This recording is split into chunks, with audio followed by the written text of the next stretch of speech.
Hi guys, আজকে আপনাদেরকে দেখাবো পালং শাক কীভাবে রান্না করা হয়। আসলে আমি কীভাবে রান্না করি সেটি আপনাদের সঙ্গে শেয়ার করব যে আমি কীভাবে রান্না করি। আগেই কেটে নিয়েছিলাম পালং শাকগুলো কুচি কুচি করে। সো এখন পালং শাকগুলো আমি অর্ধেকগুলো দিব কড়াইতে, বেশি দিব না, অর্ধেকগুলো দিব।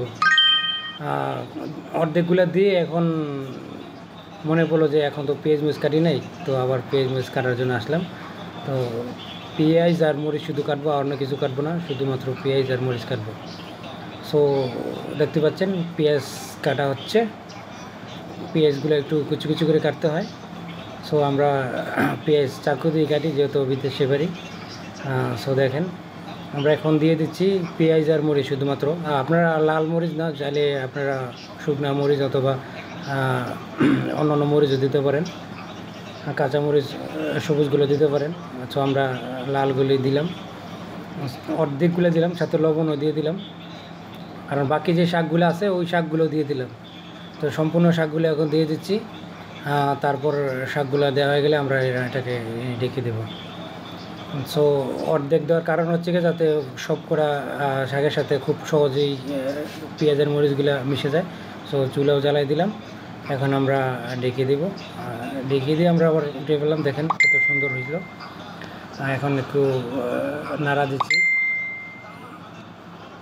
সো আপনারাও এইভাবে রান্না করতে পারেন। দেখছেন আমরা মাঝামাঝি পেঁয়াজের মরিচগুলো দেওয়ার কারণে মাঝামাঝি হয়ে গেছে। সো প্রায়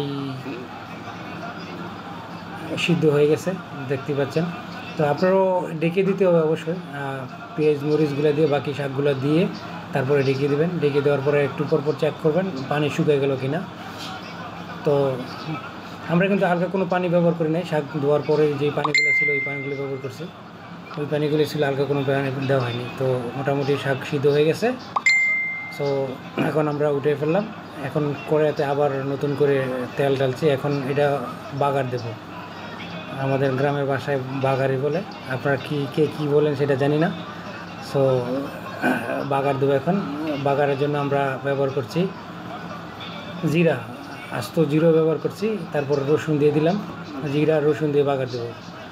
জিরা রসুনটা ভালো করে আমরা এটাকে নেড়ে এটা লাল লাল করবো আমরা। একটু লাল হলেই তারপরে আমরা শাকগুলো দেব। সো আমরা একটু নেড়ে লাল করে নিই।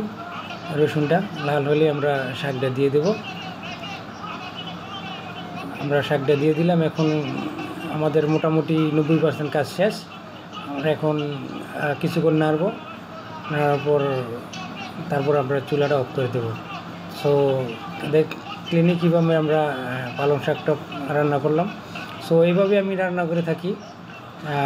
আপনারাও চাইলে এইভাবেই রান্না করতে পারেন শাক। এইভাবে শাক রান্না করলে অনেক স্বাদ হয়, খেতে অনেক মজা হয়। সো আপনারাও চাইলে এইভাবে শাকটা রান্না করতে পারেন। সো সব কিছু লবণটা চেক করে নেবেন অবশ্যই যখন লবণ দেওয়ার টাইম হয়। তো ধন্যবাদ গাইস।